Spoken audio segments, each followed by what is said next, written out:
Em nome do Pai, e do Filho, e do Espírito Santo. Amém. Naquele tempo, um leproso chegou perto de Jesus e de joelhos pediu: Se queres, tens o poder de curar-me. Jesus, cheio de compaixão, estendeu a mão, tocou nele e disse: Eu quero, fica curado. No mesmo instante, a lepra desapareceu e ele ficou curado. Então Jesus o mandou logo embora, falando com firmeza: Não contes nada disso a ninguém. Vai, mostra-te ao sacerdote e oferece pela tua purificação o que Moisés ordenou como prova para eles. Ele foi e começou a contar e a divulgar muito o fato. Por isso, Jesus não podia mais entrar publicamente numa cidade. Ficava fora em lugares desertos e de toda parte vinham procurá-lo. Palavra da salvação. Glória a vós, Senhor. Meus irmãos e minhas irmãs, estamos no Evangelho de São Marcos, do capítulo 1, dos versículos 40 até o 45. E nós estamos, depois que nós entramos no tempo comum, porque nós estávamos no tempo de Natal, nós estamos vendo Jesus que progressivamente vai se tornando conhecido. Está entendendo? Ele está se tornando conhecido. Hoje, graças a Deus, nós conhecemos, nós sabemos quem é Jesus Cristo, nós sabemos que Jesus é Deus, que na sua divindade ele tem duas naturezas, uma natureza divina e a outra natureza humana, e nós podemos ver isto no Natal, quando o Verbo divino se encarnou e habitou no meio de nós. Até então, Jesus, ali na cidade de Nazaré, ele era uma pessoa comum. As pessoas ainda não tinham a capacidade de compreender que o filho do carpinteiro, como ele era chamado, e o filho de Maria, era Deus. Então, Jesus ele é batizado, ele entra depois na sinagoga de Nazaré e ali ele se apresenta como filho de Deus. Os nazarenos não reconhecem e não querem aceitar.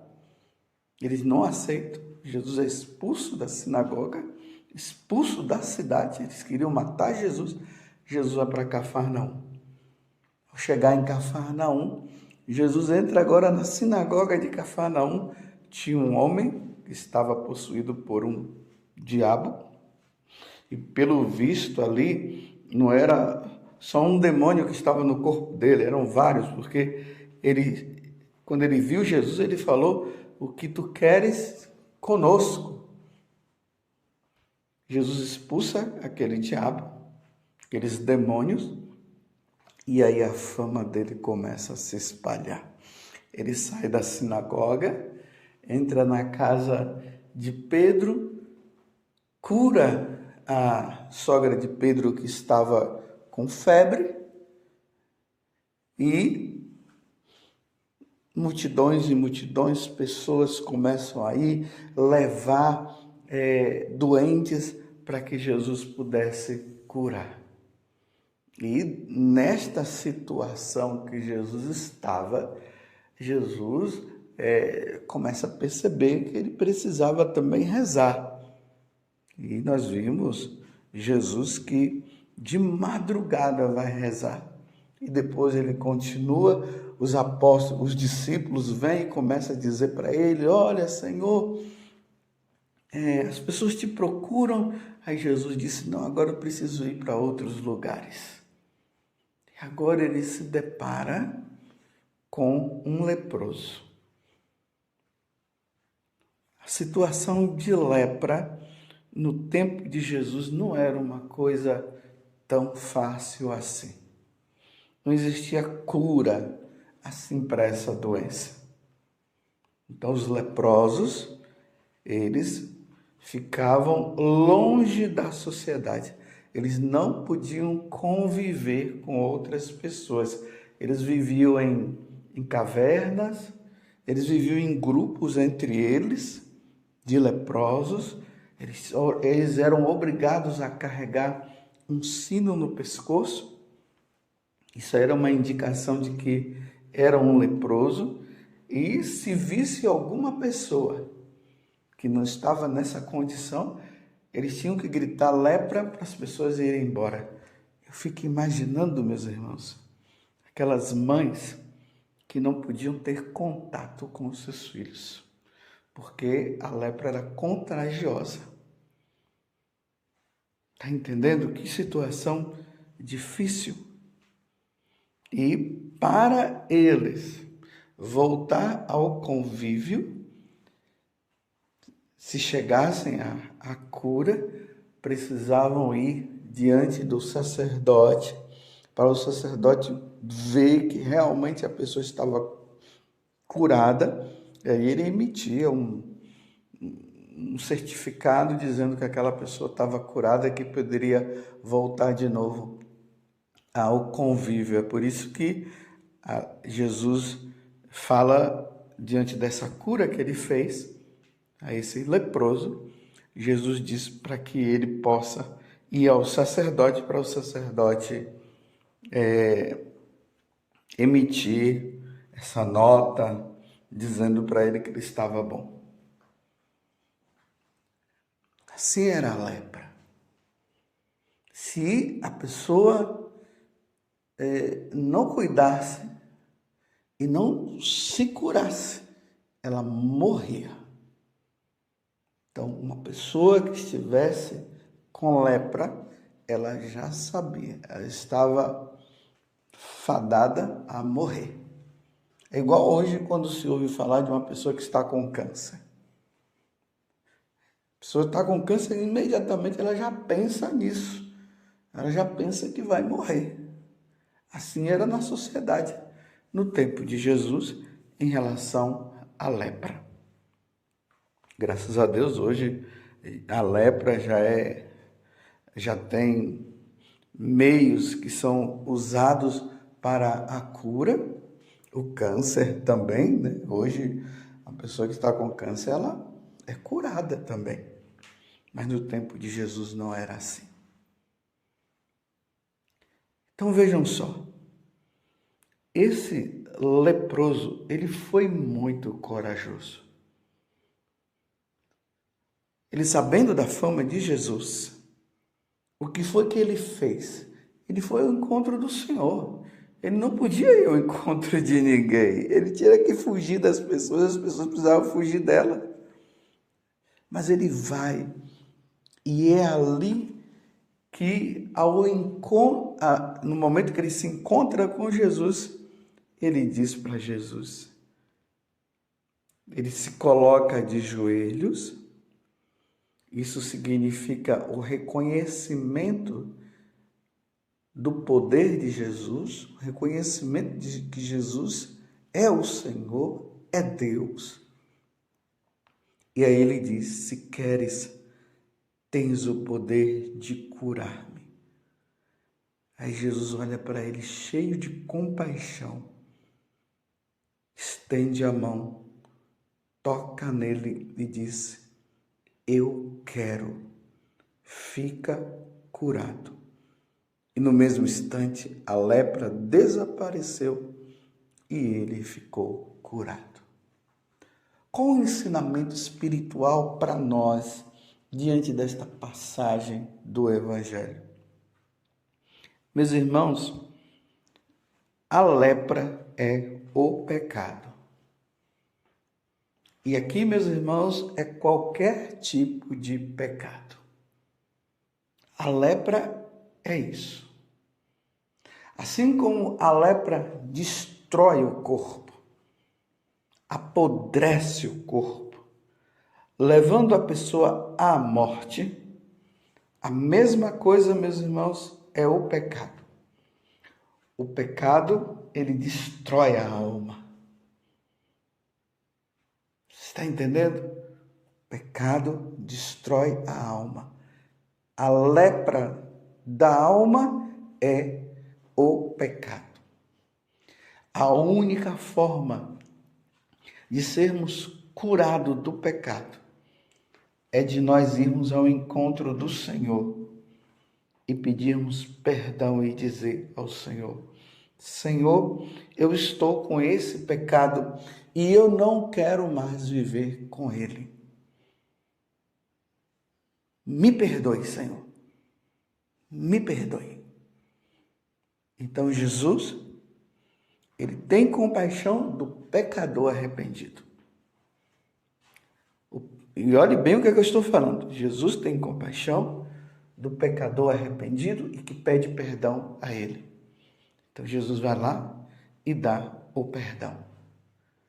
Se aquele leproso não fosse ao encontro de Jesus e pedisse perdão, e pedisse a Jesus a cura, ele não seria curado. Ele foi curado porque ele se colocou aos pés de Jesus, se ajoelhou numa atitude de humildade e pediu a Jesus a cura e Jesus o curou. Se ele não fosse, repito mais uma vez, Jesus não iria curá-lo. A mesma coisa, meus irmãos. Aquela pessoa que está numa condição de pecado, ela não se arrepende e não vai ao encontro do Senhor e pede perdão. Jesus não dá perdão. A pessoa que não se arrepende do seu pecado, ela não recebe o perdão de Deus. E para nós católicos, graças a Deus, Deus nos deu a graça do sacramento da penitência. O sacramento da penitência consiste justamente nisso. O pecador arrependido, ele vai ao encontro de Jesus na pessoa do sacerdote. E ali diz: Senhor, eu matei, Senhor, eu roubei, Senhor, eu sou um hipócrita, Senhor, eu pratiquei o aborto, Senhor, eu tenho sido mal, Senhor, eu não pratiquei a caridade, o pobre me pediu, eu tinha e eu não quis dar. E nessa condição de arrependido, ele ali aos pés do sacerdote, que é nosso Senhor Jesus Cristo, nós cremos nisso, porque Jesus instituiu o sacramento da penitência, dizendo para os apóstolos: aqueles a quem perdoardes os pecados serão perdoados, e aqueles a quem retiverdes serão retidos, ou seja, aquele que não se arrepender não recebe o perdão. Então, ao chegar lá, confessa o pecado, e o sacerdote diz: eu te absolvo dos teus pecados, em nome do Pai, do Filho e do Espírito Santo. Aí vem toda aquela fórmula da absolvição. Deus Pai de misericórdia, que pela morte e ressurreição do seu Filho, reconciliou o mundo consigo e enviou o Espírito Santo para a remissão dos pecados. Te concedo pelo ministério da igreja o perdão e a paz. E eu te absolvo dos teus pecados em nome do Pai, do Filho e do Espírito Santo. A pessoa, aí o sacerdote dá a penitência e a pessoa sai dali perdoada, reconciliada com Deus, reconciliada com a igreja, reconciliada com os irmãos. Se a pessoa não for, ela não recebe o perdão de Deus. Se ela não pedir, ela não recebe o perdão de Deus. E aqui tem mais um ensinamento. Os leprosos não tinham direito a conviver com as outras pessoas. Elas não podiam, elas tinham que estar distantes. No mundo espiritual, meus irmãos, é o seguinte: o pecador que não se arrepende não tem direito a conviver no céu com os santos, com os anjos e com Deus. Claro, primeiro com Deus. O pecador que não se arrepende e não quer sair do pecado, ele não entra no céu. Ele vai conviver no inferno, porque é a mesma coisa.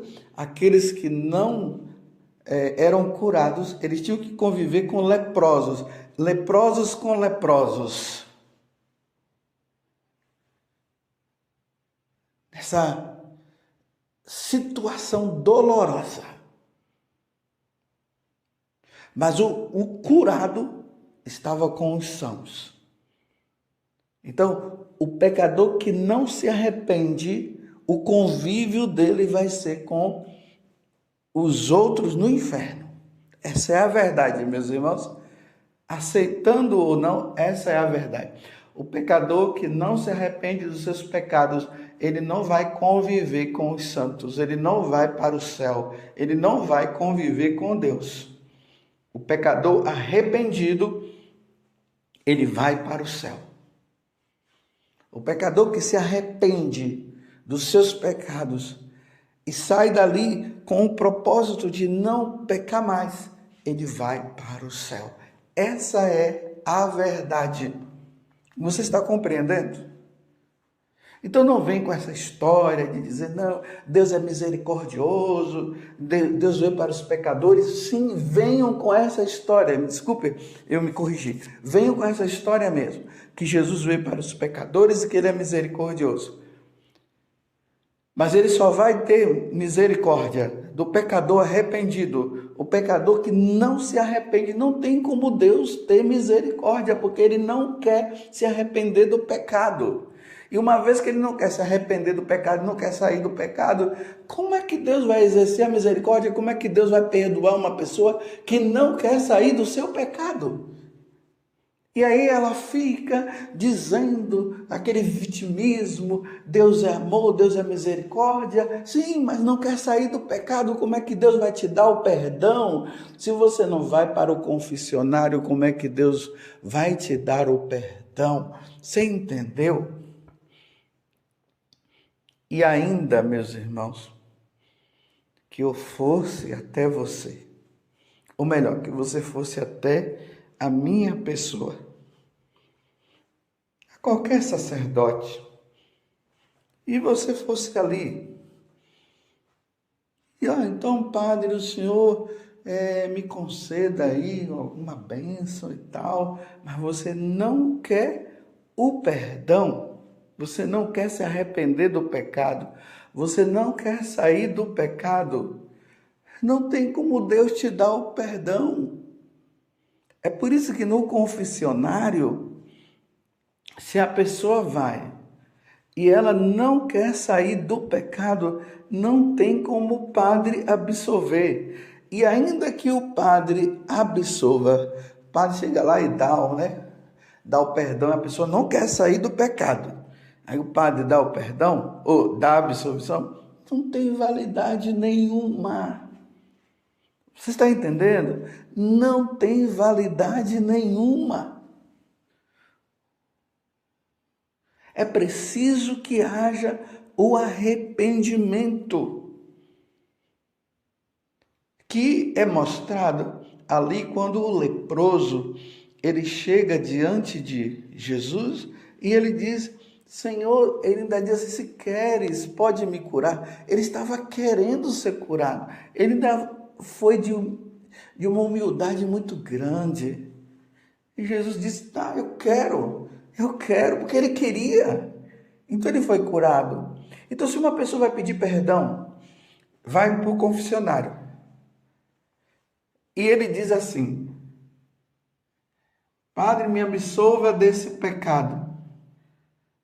Mas ele diz, mas eu não vou sair desta situação. Eu quero receber a absolvição, mas eu não vou sair dessa situação.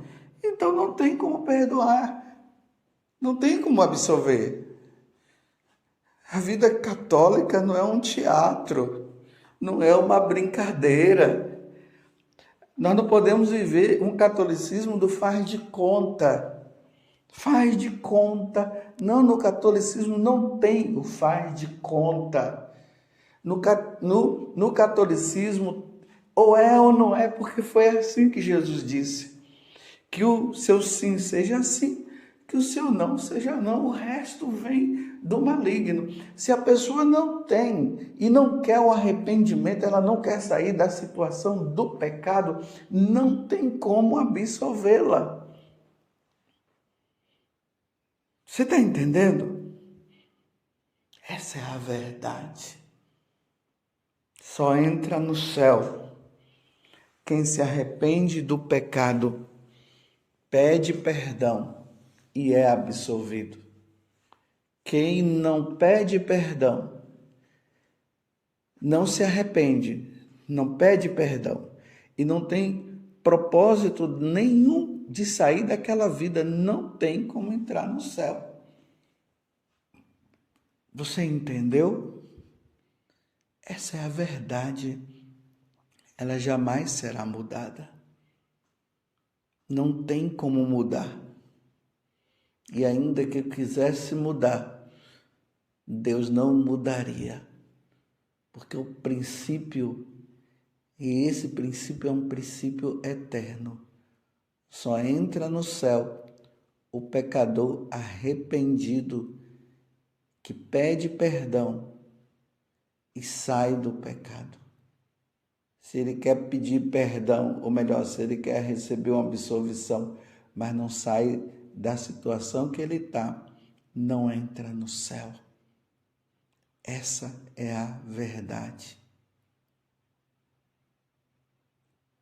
Louvado seja nosso Senhor Jesus Cristo, para sempre seja louvado, e a sua mãe, Maria Santíssima.